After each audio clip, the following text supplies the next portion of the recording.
Hey Joy, how's it going? Hey Ben, good morning. Morning, morning. So I'd like to introduce you all to my good friend Joy Funkhouser. She's a very interesting lady. She has an amazing story to tell about overcoming grief. She has lessons to teach about resilience, and she's also a sound healing practitioner. So we're going to go over that and how sound healing and being in nature can be very beneficial for mental and physical health, as well as her own personal story of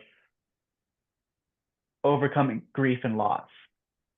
So, uh, yeah, let's just dive into what is your personal story with resilience and grief and loss. With resilience and grief and loss, well, they're intertwined. I lost my daughter when she was 22 to a rare adolescent liver cancer, 1 in 5 million. And she was diagnosed when she was 15. So it was an 8-year battle. What I learned from her was resilience. She innately had this bright light and was very resilient. And the way she fought cancer and the way she lived was in this light, was always rising up. She would dive into the depths and she would feel her fears, but she wouldn't unpack and dwell there. And she would rise up for the next leg of the race and she'd fully live in the whole process. And after she passed away, I realized that she had taught me that. And so, in my own grief and my own suffering, now as a grieving parent, the rest of my life, I've had to learn to navigate grief as a daily way of life and being able to touch that grief, to sit with it, but to not stay stuck there, to be able to rise up out of that in resilience. And we are innately resilient. And so I see that a lot of people get stuck, especially with being a parent losing a child. It's a very different type of grief. Um, it can seem like unresolved grief for a lifetime. And I think some people can get stuck. So part of my purpose and what I'm passionate about is being able to help people move through that and to use that grief into their life. And what are we going to do about this? We have this. And so, what are we going to do about this? How are we going to move through this? Excellent. And so you mentioned learning from Lacey's resilience. And so we want to know for other people who are going through that experience of losing a child or losing someone very close to them, what lessons have you gained from her that can help those people?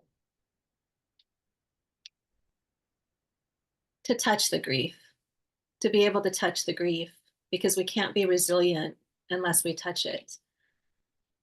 To reach out for help. People need to know that they're not alone. There are so many parents that have lost children. I thought it was rare, but now that I'm a grieving parent, I realize there's this whole community of people that want to be there for one another. And so people are not alone and they don't have to navigate this journey alone. They can have other people who truly understand. And it is possible to move forward. Life is different, but it's possible to move forward. Moving forward to me is different than moving on. There's no moving on, but there's always moving forward and taking it and just learning to navigate it. And how did you learn to move forward? For me, let's see. Definitely, it's not a matter of waking up every day or thinking that one day the grief is going to be gone. There is no time heals all wounds here. The wound is always there. It's always in my pocket. It's always like a stone in my pocket. But it's a matter of getting up this morning or every morning and saying, okay, grief is here. What do you look like today? And how do I need to work with you? How do I need to move through this day? And so touching the grief, does that mean not sweeping it under the rug, not sweeping your feelings and emotions under the rug, but really bringing them to the surface but also doing that in an environment where you can be seen and heard and recognized for your feelings. Absolutely, because we need to be witnessed in our pain. That's part of our healing. An innate part of our healing is to be witnessed. Yes. Mhm. And so, how can you help people who are going through this this grief of losing a loved one or losing a child?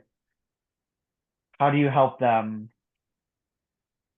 have witness to their own pain and suffering? By supporting one another, by listening, by other people can learn the language of the bereaved.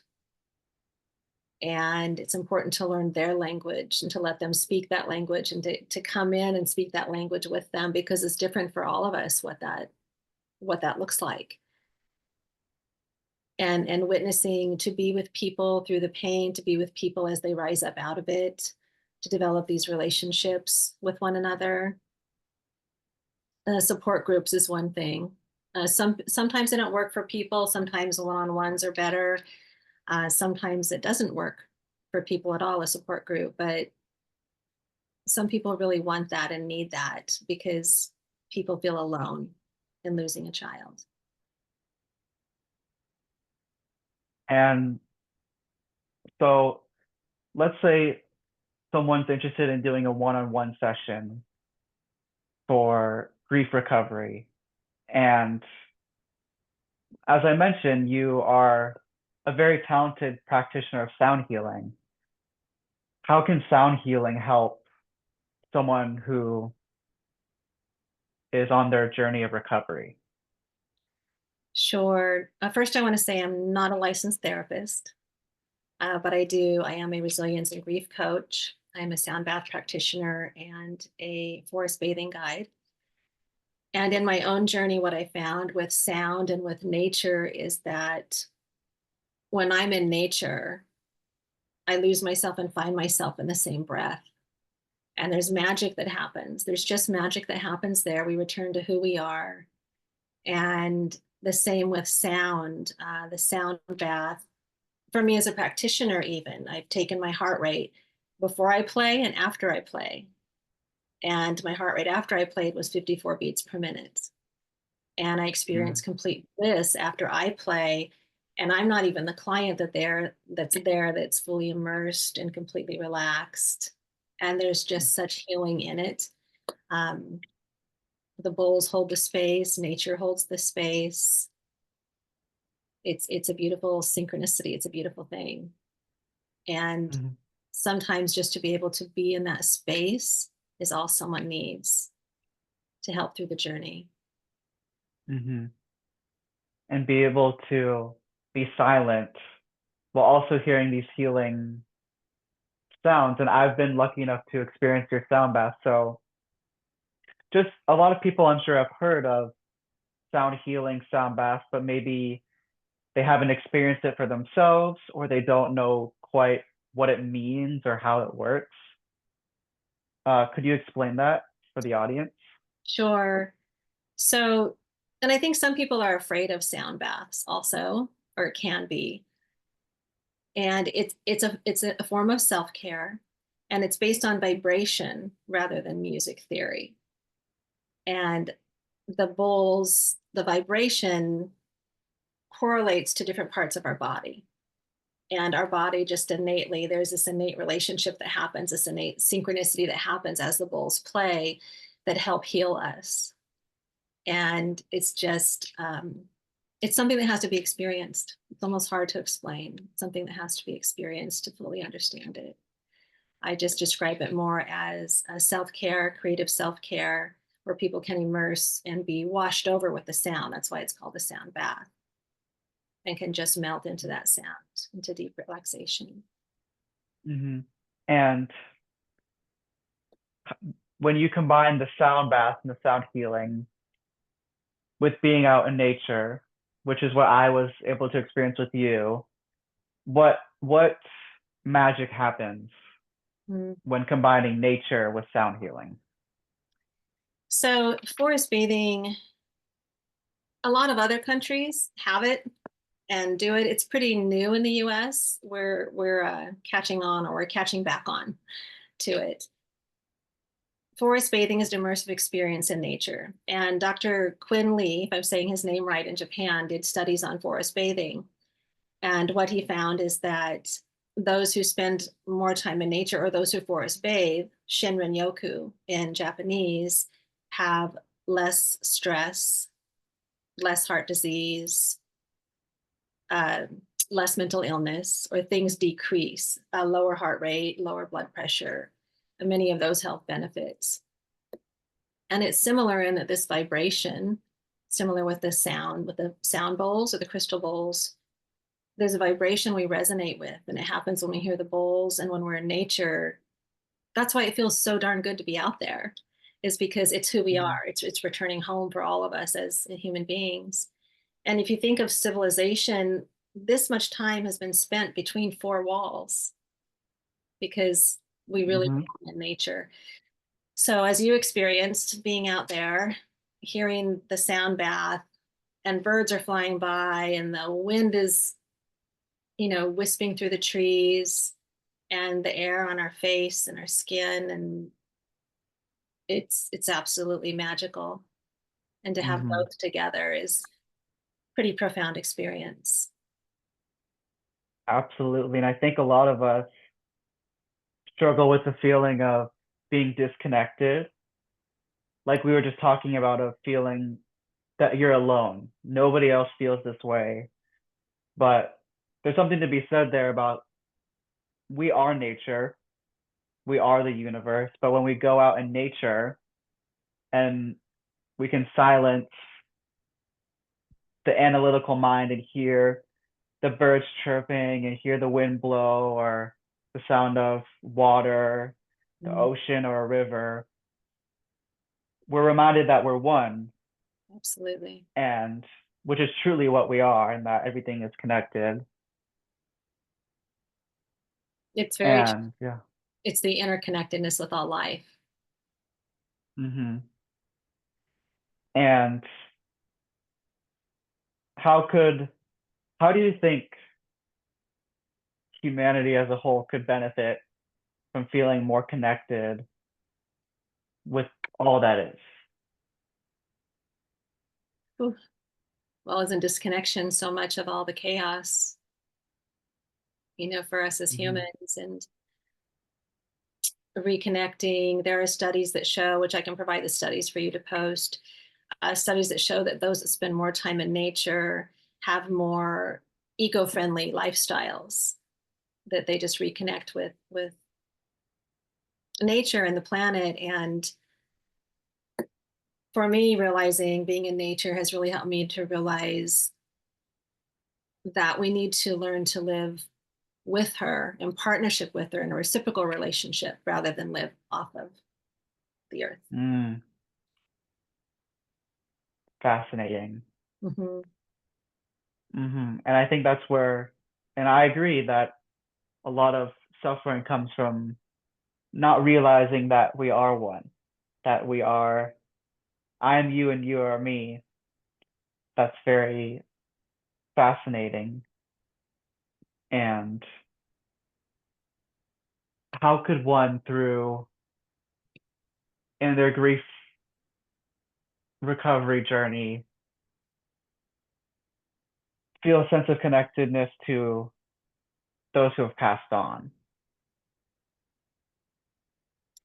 You're asking me how? Yes. I think that's so different for everybody. I know I can share for me, nature has been such a part of my daughter and my life, my family and my life. And so I hear her in the whispering wind Hmm. and the running creek. And when I stand in front of the waves, we did a paddle out for Lacey, and watching that and watching the in people suffering, the resilience and the exhilaration in their suffering, in their grief. And I was so moved by that. how the ocean it's big enough to contain this vast pain, that it's big enough to hold it, and how beautiful to experience exhilaration and resilience in the midst of grief. And I watched people heal in that process. I think people do have to touch the pain, because in immense love comes immense grief. And to not be able to touch it, we turn that part of us off. And so I touch it, and some days it has me down. Sometimes I want to crawl under a rock. Sometimes I'm down for a day and my energy is completely drained. But I give myself that. I offer myself loving kindness, and I offer myself gentleness. And people are so hard on themselves with all these expectations of what grief is supposed to look like. But only we know what that looks like in our own personal journey. And so, again, being able to sit with that, even if it's a day, even if it's 2 days and we're completely drained, but to be able to rise up out of it. And I feel Lacey in that. I hear her, she speaks to me, she moves through me. And I write, when I write, I know it's her that moves through me as I write. And she sent me on this incredible treasure hunt, is how I'm experiencing it. And I think when we're open to that interconnectedness with all life, then we're open to all these beautiful signs and beautiful experiences. And that's when the magic happens. Beautiful. And along the lines of connecting with nature, I know that there's certain symbols that you carry for Lacey, and one of them being the sunflower. So could you talk about the significance of that? Sure. Yes. I always have them here. Yeah, so Lacey loved the color yellow, and she loved sunflowers. So that's a symbol anyhow. And the sunflower is extremely resilient. If you look at how they grow, they're a very hardy flower. They're very resilient. And so it's always a symbol of Lacey for me. And it's become a symbol in my business. Part of my branding is a sunflower because of the resilience, because my business and my heart and my passion and my purpose in life is about resilience. And so that became, just organically, that became the symbol. And there's a photo behind me, a painting, actually, the yellow and the white. My daughter-in-law, Lacey's soul sister, painted that a week after Lacey passed away. And it's Lacey's energy. Beautiful. And so that again is one of the symbols too, just the vibrance of yellow. Yes. And resilience. And I just want to thank you for your authenticity and your rawness of your journey, because it is raw. And I think the story of resilience, of, like, if any of you have seen the movie Rocky, at the end he's getting beat up and it's not pretty. Your face turns to a prune, you start bleeding everywhere, but he kept getting up. And I think so many of us, especially now with social media, we see everyone's good days. We see them when they're on their vacation, when they're doing well financially, when they're in a happy relationship or whatever. But we're not seeing them when, they just got divorced or they just got rejected. Something happened that was embarrassing, or they made a mistake. They're not sharing that. And so we have these expectations that I have this outcome in mind, and to get there, it should just be A to B, just a linear process, and everything should go smooth. But really, that's not real. That's a lie. And there's something to be said in the resilience of, yeah, you might get the shit beat out of you, but you keep getting up. And Yes. that's the most important thing that I think people need to know, is that all of us have those times when we get beat up, or we fall down, or we go without. But if you keep getting up, you keep moving forward, that strength comes from that. Like when, if you want to put on muscle, you got to break down the muscle first, and then it Right. recovers and goes stronger and bigger. Yes. And that's an amazing uh, metaphor there. And I just want to really have that ring true to everyone, that, like we were saying, you're not alone. We all have our own doubts and insecurities and traumas. But if we want to get to where we're going, we have to learn to be resilient. Yes. And it is innate. As humans, we are innately resilient. And I think people just don't know that and don't tap into their own innate resources within them. Mm-hmm. And I think if we were more in nature, we'd be taught that. But we also get taught the cycle of life in nature. How Yes. nothing truly ever ends. Correct. Right. Yeah. It just changes form. Mm-hmm. Just like boiling water, it doesn't disappear, it becomes steam. Mm-hmm. Yeah. Yeah. And I think the permanence of death, and I think death is such a scary word for people. And I think the idea of the permanence of it is so frightening. And again, especially in our country, I think Mm-hmm. people, if we could embrace death as a rebirth, Mm-hmm. and yes, we lose that person physically, and as a parent I grieve for the rest of my life. I have days I sob, I have times I scream, just part of the process, and I allow that. But it's just it can be such a beautiful thing. It's near unfathomable, the process of dying and the process of rebirth. And we're taught to stay in the fear and the terror, and that's there because I was fighting like hell to save my daughter, but also to be celebratory about her rebirth. And she has moved on from this. She's moved on from the suffering. Mm-hmm. It's it definitely is a mystery. It's definitely a mystery, but it's also a beautiful thing. Mm. And life may be impermanent, but so is the suffering. Absolutely. Yes.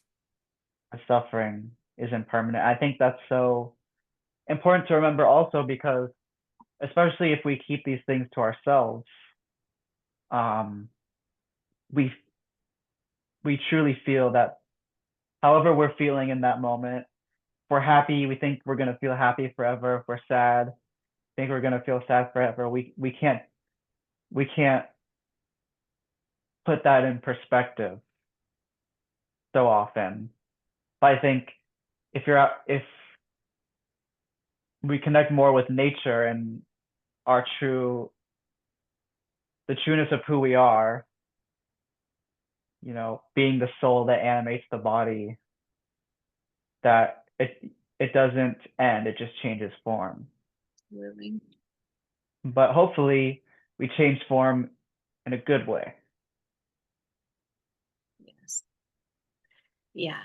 And that's hard to accept as a human, um, because that person is not there, and that unexpressed love, how painful that is to have that unexpressed love. But again, touching on the grief, if we can touch that and hold it and sit with it, and then take all that unexpressed love and share that with the world, And the love doesn't die. That love, that's why we're suffering when we're grieving, because that love is so real and so alive. And if we can embrace that, then the duality, life is just dual. There is darkness, there is light, but there is a duality in it all, and we can integrate it. We have Hmm. the capability and the resilience to integrate all of it. So let's say someone's listening to this right now, and maybe they're resonating with what we're talking about, but for whatever reason, they're in one of those states where they're suffering really bad and they don't see a way out. What would you have to say to that person? I would say that that's temporary. We can have suffering our whole lives, but in that moment, the depth of that pain is temporary. It waxes and wanes, and to hang on, but to reach out for help, to reach out to others, to find what they need in their life, to find ways to take care of themselves, to offer themselves loving kindness and gentleness in that process. That it's okay to sit there, but when it's too much, it's okay to reach out for help to move through it. Mhm. And some people, unfortunately, because of their circumstance, they feel that nobody cares. I'm not, it's not worth reaching out for help because nobody cares. Um, Nobody will listen or understand. How could somebody understand what I'm going through? They haven't gone through what I'm going through. What would you say to that person? I think that can be really common for parents who have lost a child. I've lost a father, and I grieve tremendously losing my father. But there is something about losing a child that is devastating. They're not supposed to go before us. Our DNA tells us they're not supposed to go before us, and we're supposed to save them and protect them. And so I'm using the example of someone who's lost a child, thinking that no one else knows how they feel, because it does feel like that people don't understand unless they've lost a child. But there is a community, there's an amazing community of bereaved parents that someone can come into. And again, I would tell them to reach out, to make sure they don't stay there alone, to find the people, to see the people, to visualize the people, to visualize what they want, all the good in their lives, and to visualize people coming into their lives that they need, that do understand them, and that can help them as they come out of that and navigate through all of the pain. And And also so, professional help if it's needed. Absolutely. A licensed therapist absolutely. if it's needed. Hmm. And a lot of us who have gone through a loss, we struggle with what I call the if only statements. If only if I had done this different, then none of this would have happened. If only, if only, if only. And we're so hard on ourselves that if I had done this different, I you want to go back and fix it because it's so hard. What would you say to those people who are struggling with the if onlys? Cool. I struggle with those all the time. And I think, they may be conversations the rest of my life. But I would tell other people what I've learned for myself is that I have to offer myself grace. And there are those, what if we had got a second opinion sooner? What if, we had left earlier?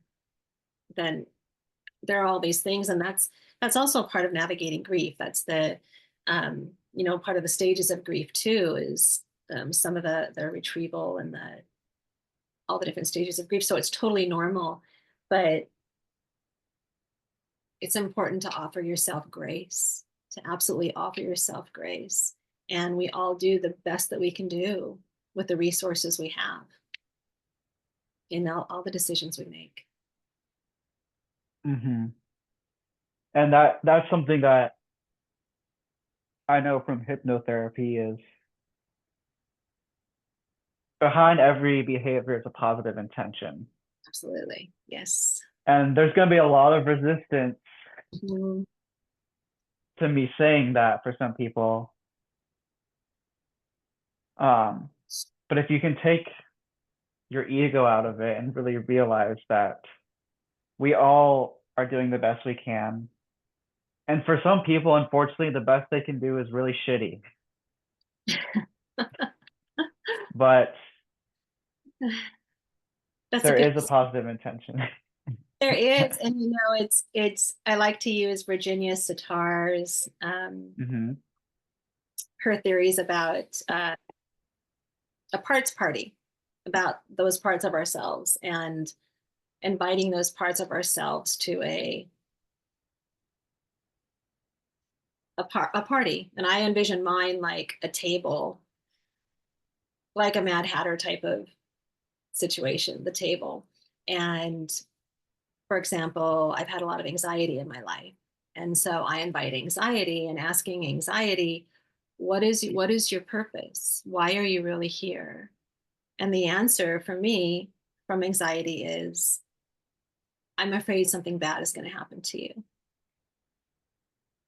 And so what you're saying, piggybacking what you're saying too, is taking all these parts of us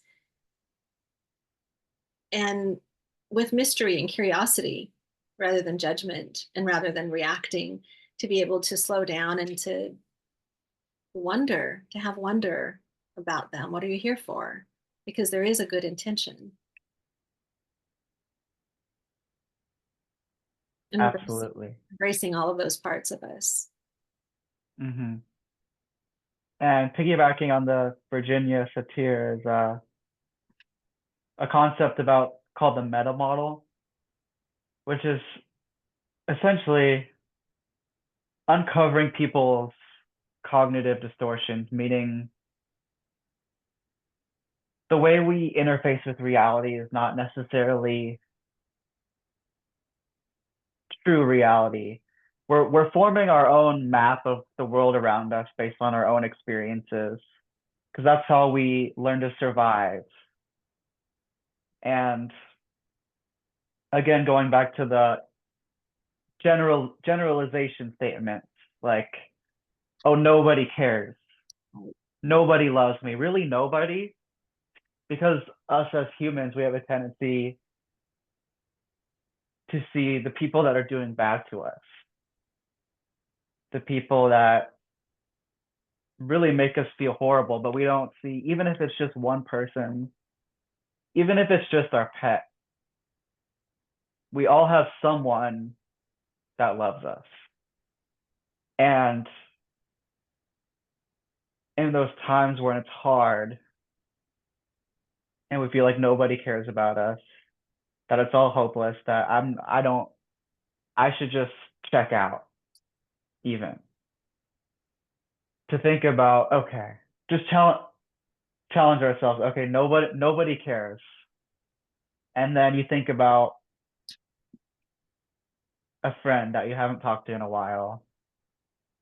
And if there's someone that you could call that you know will at least be willing to listen and really being able to challenge those distortions, I think that could help ease a lot of pain and suffering, because I think there's a lot more love in the world than we realize, but it just takes someone to point it out. Yeah, and it's okay for people to ask for help, to say, I need help. I'm hurting. I don't know how to move through this. And sometimes we don't give ourselves permission to say those things. And it's okay to reach out and say that. And we worry so much about the other person's reaction than putting that out there. And in our suffering, we also have to take action and be responsible, because there are people that want to love There are people that want to love people that are suffering or someone in their suffering and that can do that. And it's important for people to take action in rising up out of that too, and to go for those things, to find their people. We need our people, we need our people, whoever our people are, we need those people. And to be able to reach out and say I'm hurting, and to have bravery. It does require bravery. It all requires bravery. And to find those people that Hmm. that can help them grow, help us grow. Absolutely. So again, going back to that one person that's listening, who's in that funk, just reminding them that there's there's someone who, I guarantee there's someone who, if you call, will pick up the phone and will listen and will want to help. And that's so important to remember, because I know you've been there, but I want to say for the audience that I've been there and I've had those feelings. And when I made the decision to ask for help, that was the beginning of me being where I am today. And this is not the end. Everything's going to evolve into something more. So just remember that is what I'll say. Yes, yes. I would say you are okay. You can get through this. There is light at the end of the tunnel. And these are things with Lacey when she was down. You've got this. There's so much good in store for you to fully believe these things and know that they're there. And Mhm. back to her, she taught so many lessons to people about how to live and how to step out of that. She suffered from depression. She suffered from a lot through medications, did a lot of different things to her. And there was a period where we were homeless. She was a child living homeless, and she took these heart-wrenching experiences and made beauty out of them. And Mhm. it was hard for her to reach out for help sometimes, but she did. And people do need to know when they're in the pit that there are people that care, and they do need to just put it out there. Mhm. Um, you mentioned homelessness, and I think a theme that is going on for a lot of people right now is worry about finances. And again, going back to comparing ourselves in social media, a lot of us, I think, have again a distorted picture of what people's lives really are. And what would you say to someone, because you found the light at the end of the tunnel in that experience?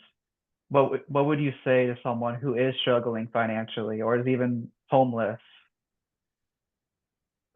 about they can't see the light at the tunnel either? What would you say to that person?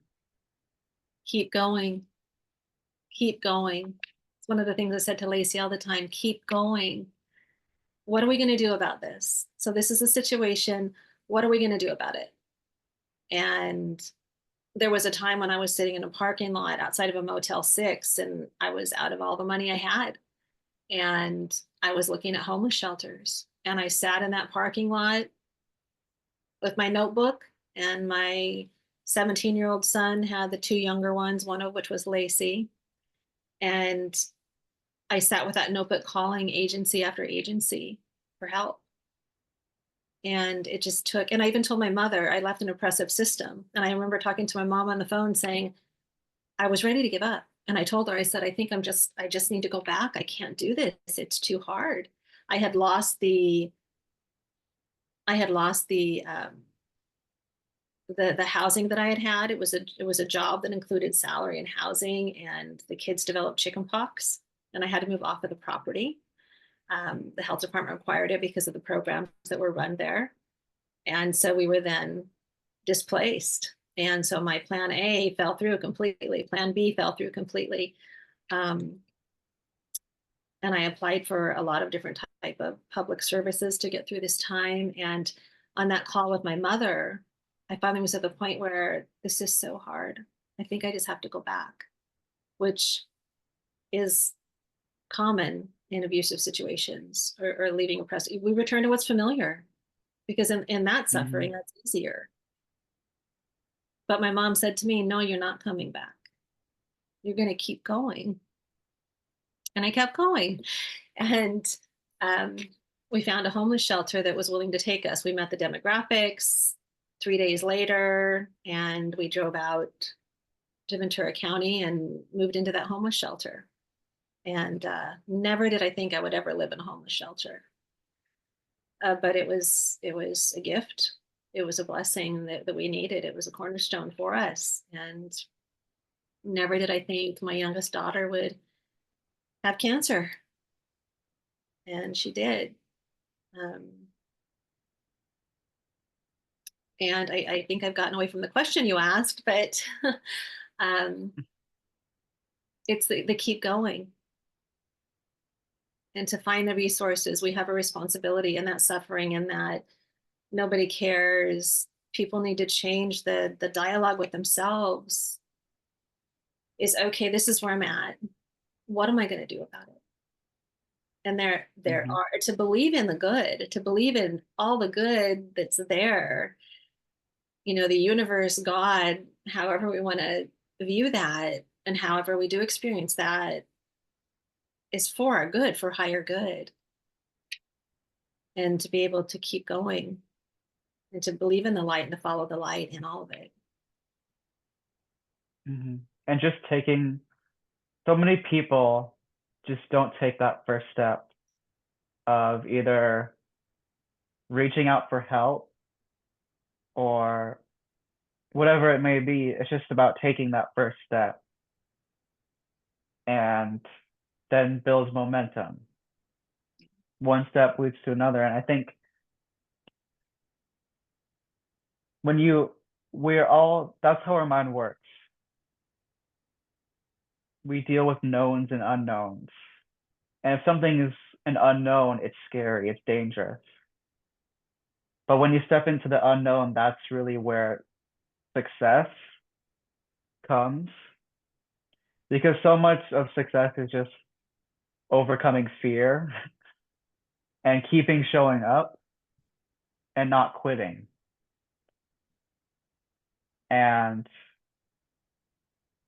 with those of us who, I'll talk about business, but this applies to, I think, anything. Being an entrepreneur is not easy. Oh, For those of you who didn't know that, it's very hard. But the people in our circle who we've seen succeed, when you really break it down, they did two things. They didn't quit, and they let time pass. And so if you could, the people listening can ask yourself, whatever situation you're going through, whether it's depression, illness, if you think to yourself, if I take that first step of taking care of myself and I just don't quit, I just don't give up, and I let time pass, what's possible? And I think by doing that, they're going to find that they're capable of a lot more than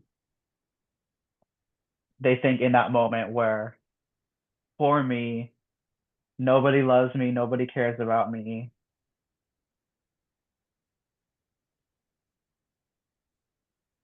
yes. And it reminds me too, with Lacey, because her cancer was so rare, it was fibromedular hepatocellular carcinoma. I don't know if we said that yet.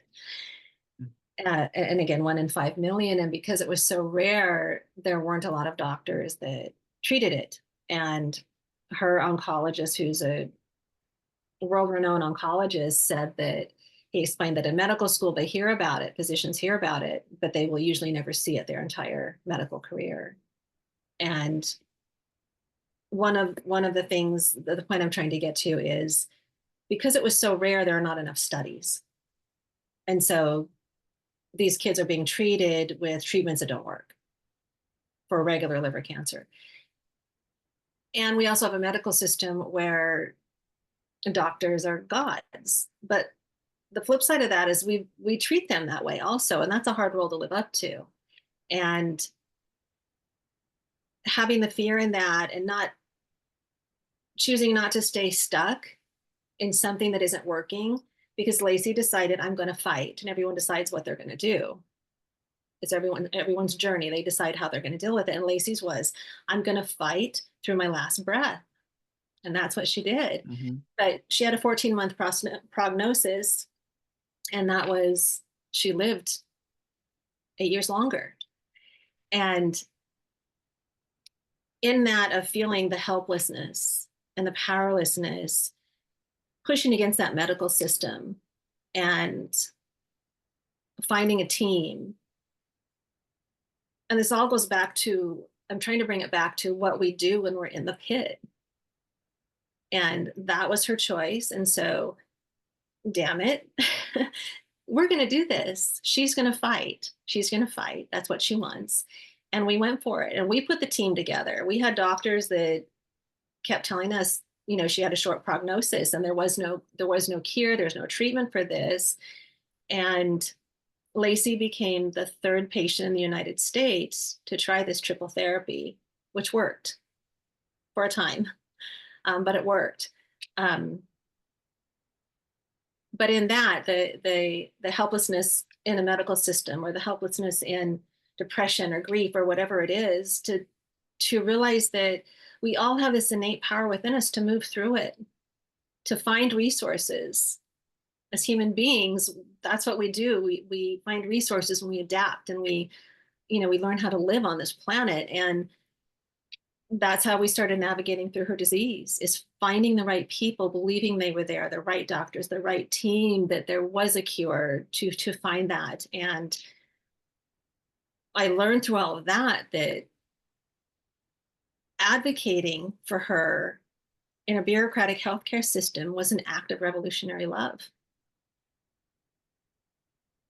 And we think of the word revolution, as an adversarial word, but it doesn't have to be. So be revolutionary. Be revolutionary in where you're at. Rise up out of that. And people have the power within them to come out of these things, to come out of these pits, and to do beautiful things. Absolutely. And so let's say someone listening to this has recently found out that a loved one has been diagnosed with cancer, or they had been diagnosed with cancer, and they don't know the path ahead. And they're confused, they're anxious, they're depressed. What would you say to those people? I would say, keep going. Always keep going. That there is hope, to always maintain hope, to always have hope. And to get they have a first opinion, to get a second, a third, a fourth, a fifth opinion. Don't just settle, even if you're okay with that. Don't just settle with that. You need to gather your resource. You need to gather the information, gather the resources, and then decide how you move forward. And having cancer can be a marathon. It doesn't have to be a death sentence. And Lacey didn't view it as a death sentence. And there was leg after leg after leg to the race. And I would say to whoever it is, the same thing is, what am I going to do with this? This is what's happening. What am I going to do? And I need to be more educated. And so to educate themselves with all these different, second, third, fourth opinions, especially if it's a rare cancer, because there aren't a lot of people that know a lot about it. To answer that question? Yes, and from the, again, as we were talking about finding community and finding someone to listen, someone to hear our suffering, can you recommend resources for emotional support for those in that situation so they don't have to be alone in that? So for us, what I can share is what we did, um, because it was a rare cancer. We searched for the fibrolamellar community, and through Facebook. I mean, social media is dual, right? But fabulous in this way is that we Googled and found this Facebook group and found this community. And having the fibrolamellar community, this is a family, and we're a family. And some of our kids, many of them are still fighting, and some of them have gone home, and we're still together and still fighting. And that's what led us to Paul Kent, who is the expert on fibrolamellar. And that's what led us to Tom Stockwell, the founder of Fibro Fighters. And so, again, back to that same thing is find your people.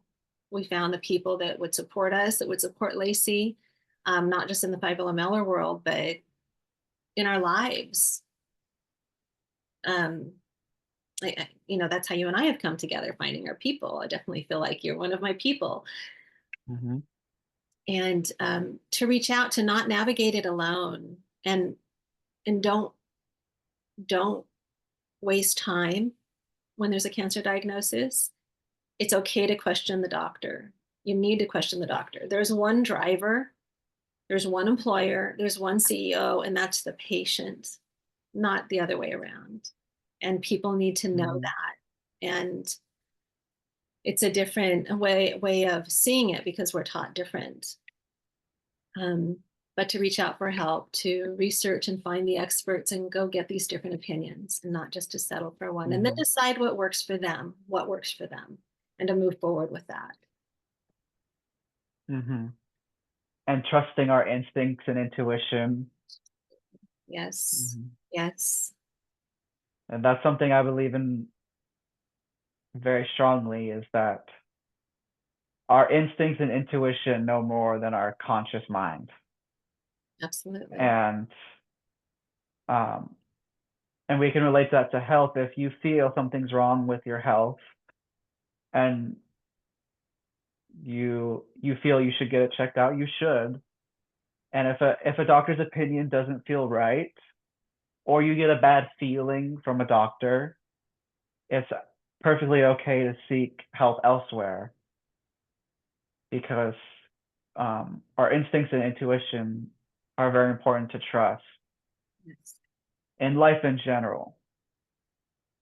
And I think this is something I work on a lot with my clients, is the critical inner voice that so many of us have. We all, a lot of people don't realize is that most people have conversations with themselves in their head 24/7. And there's usually two voices. There's the critical inner voice and the one listening to it. But if we can separate that inner voice, uh, and realize that it, you have a purpose, you're just trying to help us survive, but there's not jaguars hunting for us anymore. I don't need to listen to you. You don't have power over me. But trusting our instincts on where to go, who we feel we can trust, who we feel we shouldn't trust. That that has led me to many profound places. It led me to trying hypnotherapy, and that was my own intuition that led me to that. which created deep healing, and then going to switching careers, and then having the instincts and intuition to join team, which led me to you. And so I can't stress that enough, to always trust your instincts and intuition, whatever that's saying, and learning to listen to it, because you might be surprised where it leads you. Because if you listen to the critical inner voice, that's what leads you to be alone in a room thinking nobody loves me. I should just delete myself and check out. But if you listen to the inner voice of I should call this person, it can lead us to very interesting places in life. Yes. And it's that too, like I said, Lacey has led me on a treasure hunt where I listen, and she's led me to incredible things. But the same thing, I view when we listen to that intuition, that prompting, the nudging, it's like a treasure hunt. And it's really exciting what unfolds. And when it comes to oneness and nothing truly ever ending, just changing form, if someone has lost a loved one and they feel they are connected,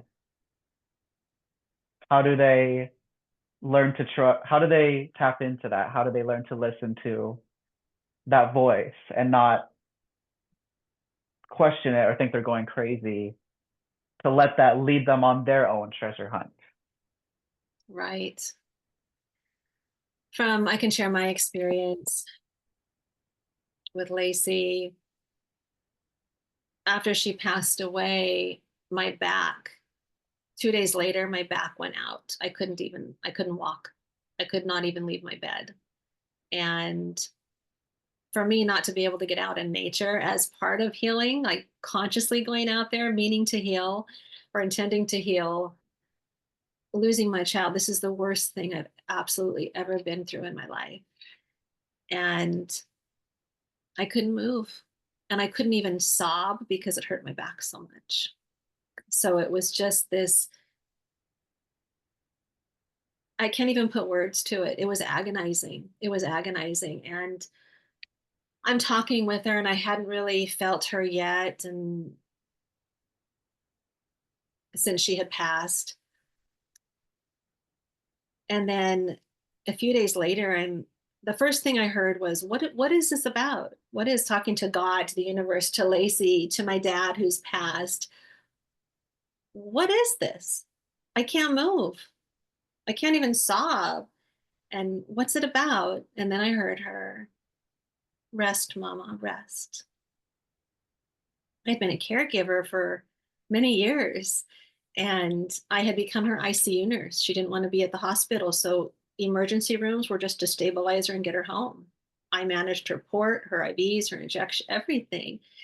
And I realized when I heard her say that, wow, I need to rest. And that's what it took to get me to rest, because my personality too, it literally took that. And I was about 2 days of that and I was over it already. Still couldn't really walk. And I'm wrestling again with it. And again, the conversations, the universe, with God, with Lacey. So what do I do with this time? Okay, I'm going to rest. There's a purpose in this. What is it? And then I heard her so clearly, write, mama, write. And that's when I started writing her book. And I heard from the moment I picked up the pen, when my hands are on the keyboard, it is not me. It's her. It's her moving through me. And that's, for me, that's one of the ways. That was a long way to answer that, but to be quiet, to settle down, to not listen to that monkey mind, to open my heart, to sit with pain, and in that stillness, that's how I connect with her.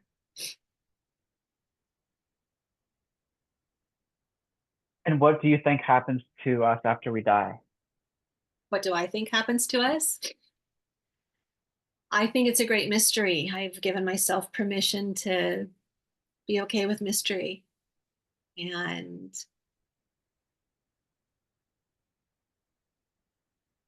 I believe that we're here for a purpose, and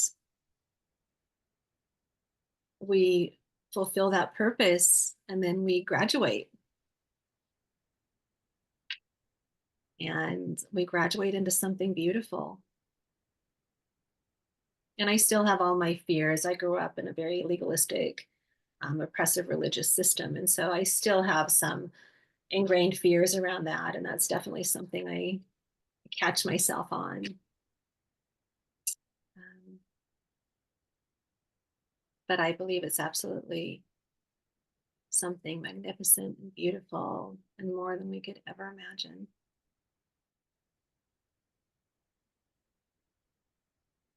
And you mentioned us having a purpose. How do we find that purpose? Hmm. If our hearts are open, if we're open to, we have to be open to that. We have to be open to hear that and to feel it. It's a knowing. It's a knowing. And to listen to that. And like you were talking about intuition, to be able to hear that and to respond to it and to follow it. And that knowing is,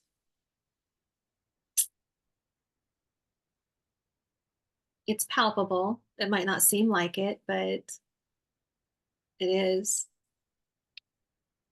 And I definitely experienced that in what I'm doing now. I know that I'm absolutely where I'm supposed to be, that my business is a heart-centered business. And I know that Lacey's been a part of leading me here and leading me in all of it. I feel her spirit interwoven through every aspect of it, and the gratitude that I experience in it. It just feels so good, and it feels so right. Mm. And that knowing, the inner knowing, and the inner peace that comes with that. And along the lines of living your purpose, let's say someone's listened to this, Joe Smith, and let's just say he's an electrician, but his heart's not in it, and he feels that he's meant to work with animals for a living, but he's afraid. He's afraid of the security that might go away. He's afraid of this, he's afraid of that, but he feels that my heart is in this, and this is what I feel my soul needs to do to contribute to this planet. What would you say to someone struggling with that fear and resistance of moving into a heart-centered business? I would say explore it. I think exploring it's the first step. Explore it, investigate it, just like that second, third, fourth, fifth opinion. Explore it. What does it look like? How does it feel? That's what I would say. I I sat in another state in the middle of a snowstorm. I don't like the snow. And I sat in that state and I felt beckoned here to Malibu Canyon. I felt a nudging to go, and it was really strong. It was a knowing. And I knew I had to get out, and I knew I had to save my children. I knew I had to get out of that. And I knew there was such good for us here. And I explored and I listened, and I knew in my heart I followed that. I followed that here. And I never wanted Lacey to pass away early. but I have such gratitude that I had listened to that and that I came here and that she was here and what they have had here. This is where we were supposed to be, and I know that I'm doing what I was meant to do. And so I would say to that person, then explore it and then go for it. Put things in line and go for it. And when you say explore, it makes me think of the worst fear that I have personally is I don't want to have, when I'm on my deathbed, I don't know when that will be. Suppose none of us know, but I'd hate to wonder, what if I did that? Or what, I don't want to have those what if questions. I want to do it. And I sincerely believe that people regret more what they don't do, what they didn't try, than, let's say, trying something and it not working out for them, because there's probably a lesson in that experience also.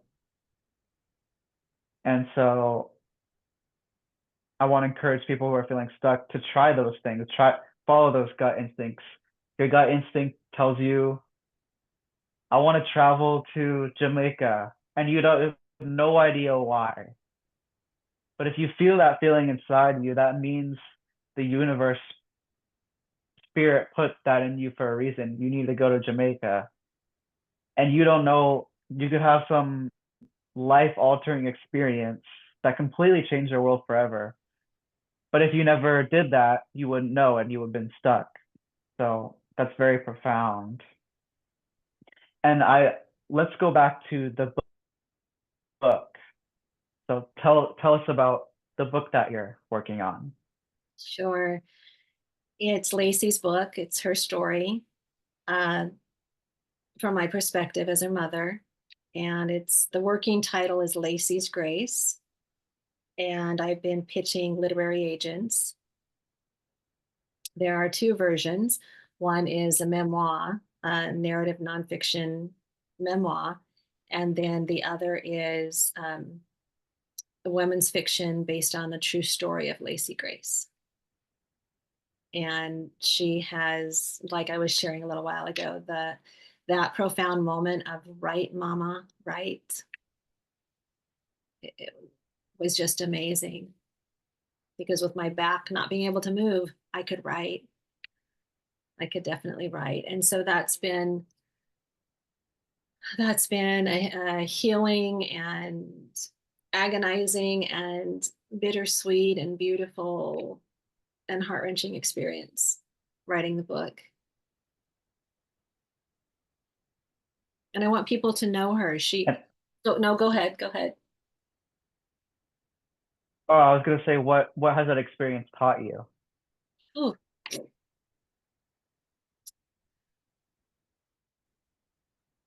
it's definitely taught me that, oh, so many things. There's just so many things, but one that I can write, one that I can write. And it's really shown me that we all have access to spirit, that we all have access to. I know Lacey is with me through this whole process. And it's helped me revisit painful experiences, very painful experiences, helped me to revisit them. It's offered um, a space for more healing, different levels of healing, and the empowerment in it for a writer. The journey for a writer is, again, I have no words how to explain that. There's such power in writing and putting it down on paper and watching it come to life. So I'm very excited about it, and to see which way it goes, whether memoir or women's fiction, a novel. And it's an opportunity too to carry on her legacy, to carry on her light. That girl packed a lot of life in a few short years, and to be able to offer that to other people because they need to hear her message. They need to see her and all that she stood for, and because she taught such a way to live was absolutely beautiful. And I think she can help so many people heal.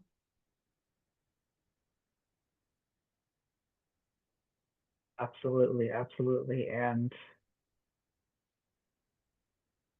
what would you say is the number one most profound piece of wisdom that you gained from her? Mm.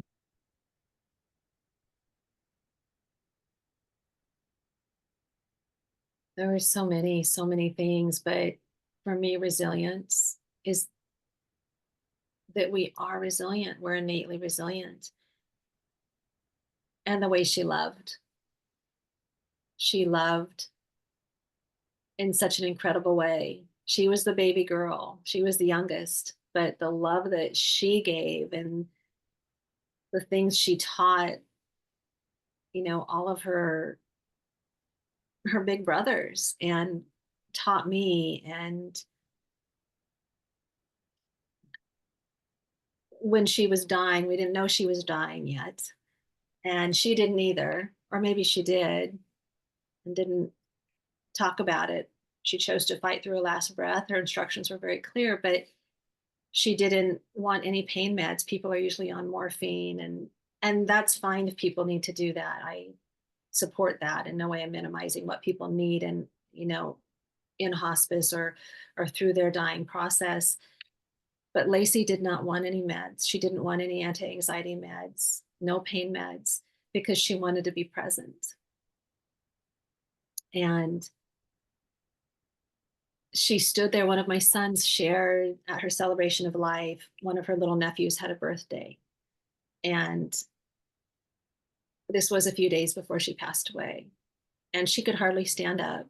She had stage 2 Alzheimer at this point. So she had windows of being completely conscious with us and windows where she was like a child.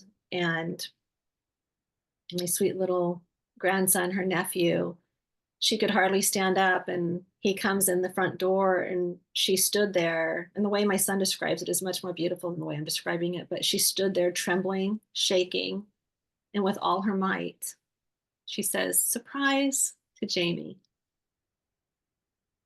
And the way she lived and the way she kept living and the suffering in it was an act of selfless love. She I think she knew her mission was to be love and show resilience, and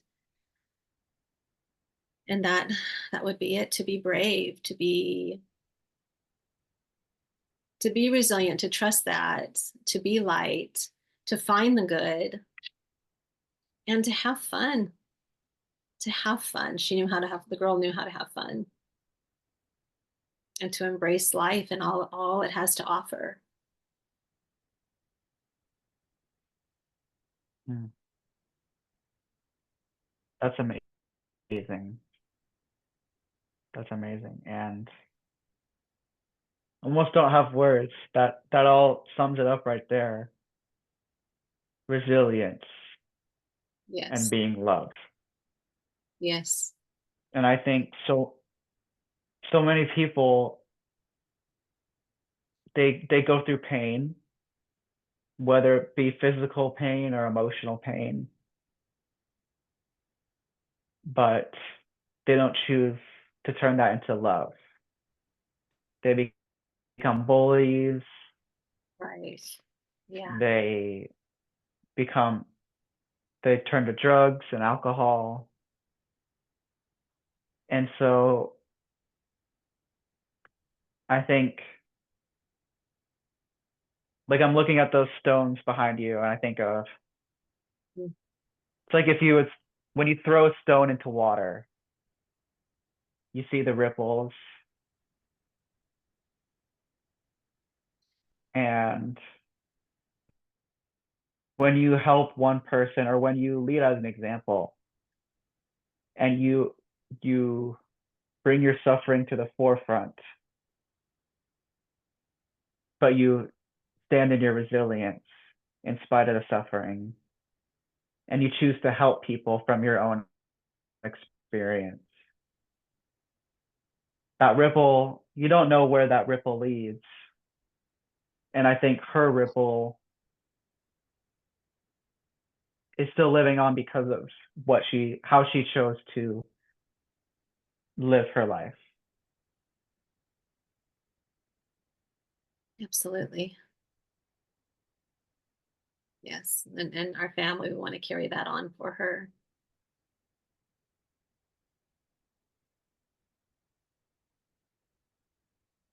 And I think we touched over a lot, and I'm so thankful of you